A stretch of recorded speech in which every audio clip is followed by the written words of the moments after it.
Let's talk about COVID. India today recorded a massive jump in its daily COVID counts, raising fears of another spike in infections. As many as 2,183 new COVID cases have been recorded over the past 24 hours. And while that doesn't seem like a huge number, it is a jump of 89.8% from the previous day's cases, which was 1,150 cases. A total of 214 deaths have also been recorded in the past 24 hours. But this includes a backlog of 212 deaths from Kerala. A backlog of 62 deaths has been cleared following court appeals. So that is one of the reasons for that number.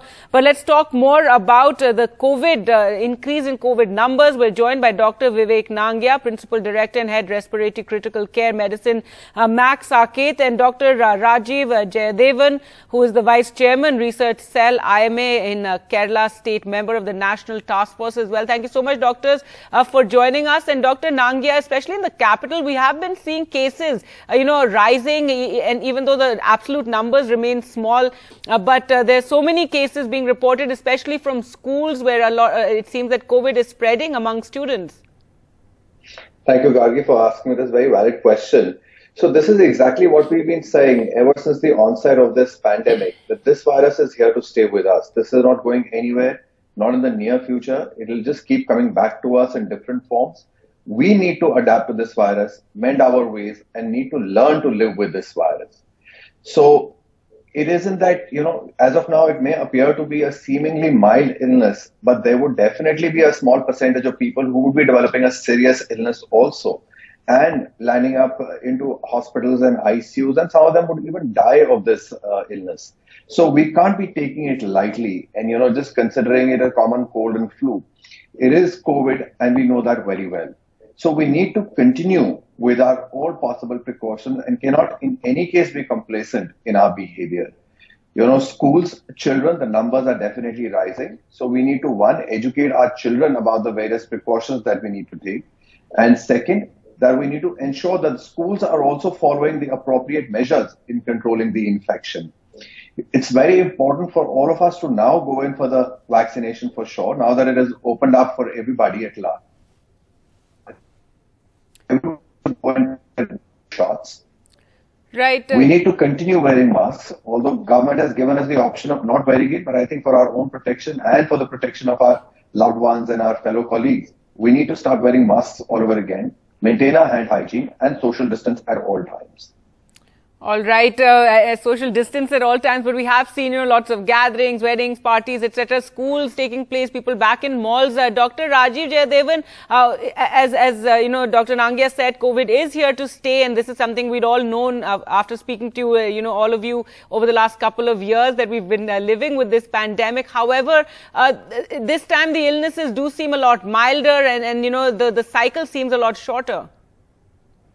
Well, the illness might seem mild, but if you talk with people who've been infected with Omicron, many of them have such severe symptoms that many of them are even requiring bed rest, some requiring IV fluids. I'm talking people in their 30s who are vaccinated. So there are a couple of things that our viewers need to understand. First, the pandemic has not gone away. Science is inconvenient because many of the things we want in our life might not be true in science. For instance, we want to believe that it has gone away. It has not. Second, reinfections are common. In the first part of the pandemic, there was a narrative that this is a single infection. No, this is a virus capable of infecting you n number of times, regardless of vaccination. So second point is vaccination is good to prevent severe disease, but it is not remarkably effective against infections. In other words, just because you're vaccinated, it does not mean you can't pick up infection or transmit it.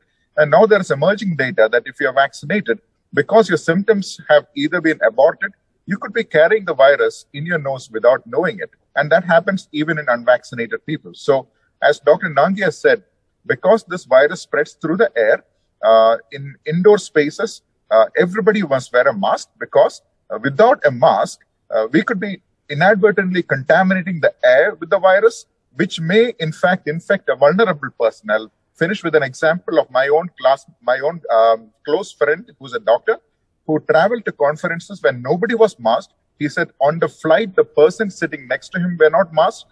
In the airport, nobody was wearing a mask. Now his mother, who's 85, is infected and hospitalized.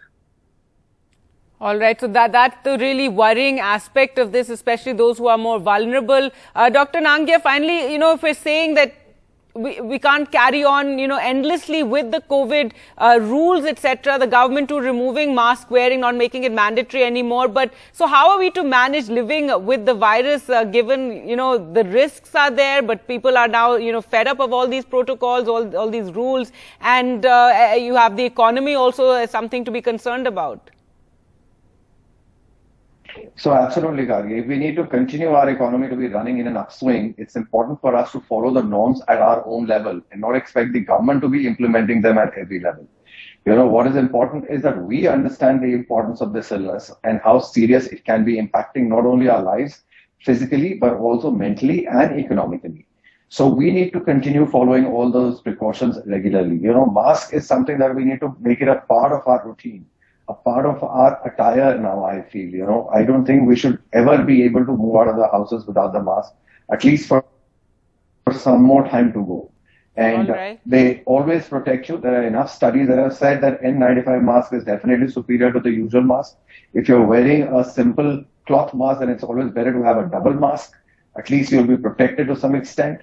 And social distancing important. It's important to still avoid going to overcrowded places, overcrowded gatherings, meetings. Of course, I understand that even we doctors have opened up, as Dr. Eder also just said that there was a conference also held. Yes, because it's been a fatigue for all of us. But I think we need to continue following those precautions. It is very, very essential to nip it in the bud itself and not allow a fourth wave to come in.